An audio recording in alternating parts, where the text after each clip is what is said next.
Hey folks, haven't done an impromptu video in a bit for Drum Woodshed, my channel, but today I'm over at the drum room at North Park University. We're obviously closed, so it's a nice quiet place for me to spend a little more time and not get too distracted.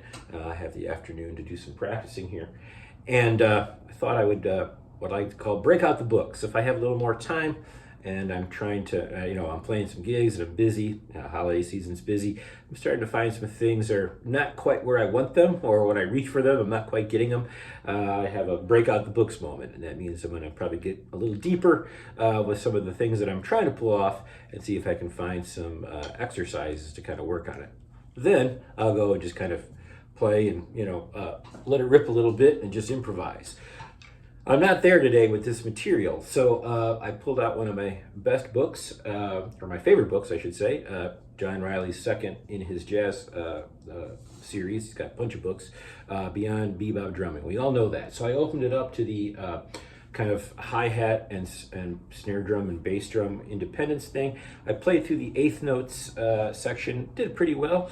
Got it sounding good, getting a good sound. And then I got to the triplet warm-ups in that book, which I know I've gone through before, but they're not there. So I need a little like a pre-warm-up to get myself kind of going on this. So what I did is I really want to work on putting the bass drum and the hi-hat independently on the offbeat of the swing pattern and then on the beat. So what did I do? I went and I pulled out another one of my favorite books. You might have heard of it. It's called Stick Control by George Lawrence-Stone. Page 5. Probably a page that I've spent more time on than any other page, just like you and all of us, forever. But here's what we're going to do. What we're going to do is we're going to take Stick Control and we're going to start playing, okay? And what we're going to do is we're going to put the stick control on the bass drum, right hand on the bass drum, left on the hi-hat. We're going to play this in our hands.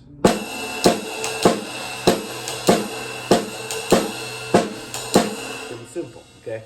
I'm not playing too loud, so it kind of, so I'm going to work on sound, of course, but this is an exercise.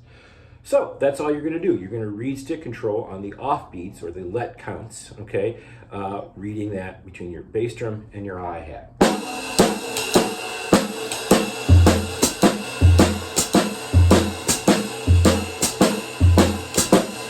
Okay, right, left. Now, left, right, left, right.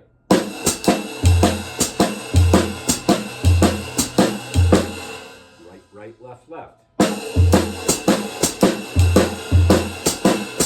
Sorry, I did that wrong.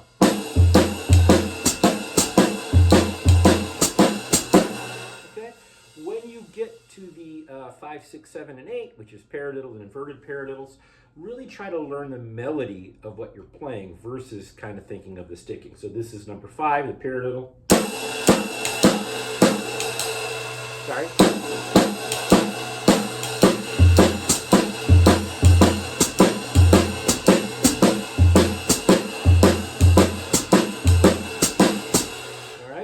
When you're working on it, also really try to get, you're playing your bass here,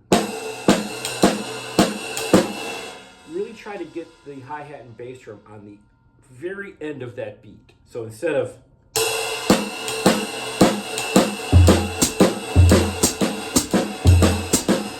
starts rushing, really try to lay them back within the time. I'm not saying lay back the whole thing, I'm saying find your tempo here.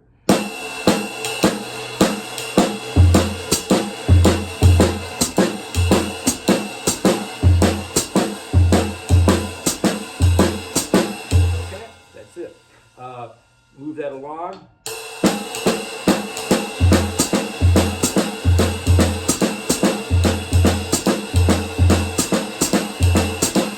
When we get through all, like say 13, first column, number 13 up at top, which is just. Then just start improvising freely and getting that moving around.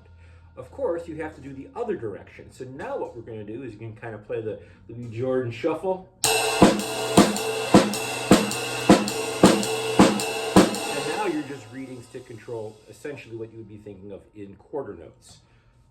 I'm not as good on this one.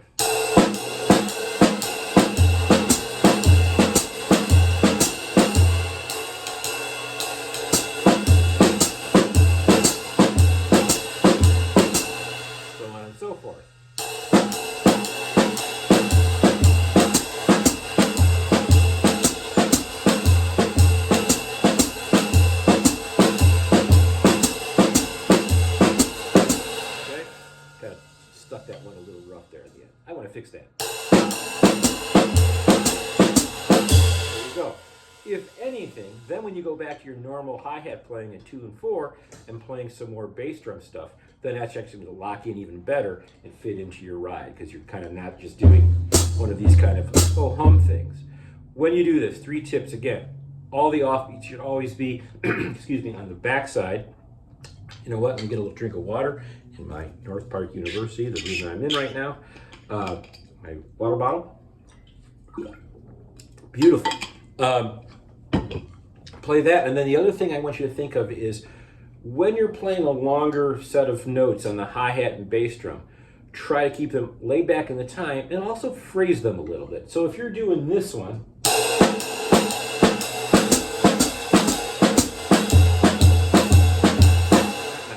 try to maybe put a little bit of crescendo on it or hold it back, or just try to make sure you're getting a good sound and you're not just kicking your bass drum. You're actually getting a good tone out of it.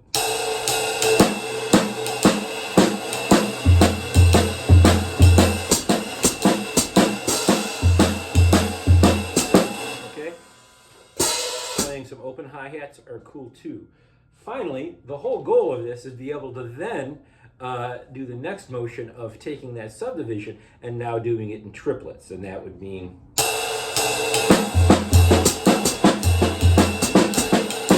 I'm not there yet. That's number 1. I got to work on that. Maybe that's tomorrow. But that's where it's going to go, and then you'll really be able to play that John Riley stuff, the triplet warm-up and all that triplet stuff. I think I'm hoping a little easier. I know I played it through it before, but you know, when you're younger, you kind of breeze through it, and it probably was technically like on the page played right, but I'm not phrasing it yet. So that's why I'm doing these warm-ups ahead of time, so then I can actually phrase this kind of stuff. And that's the most important stuff with all these books and things. If you just kind of play them to get through them, then we might as well just be playing, you know, I don't know what. This is also trying to get a good sound, nice resonant sound on your bass drum, either that, or play it light, and then obviously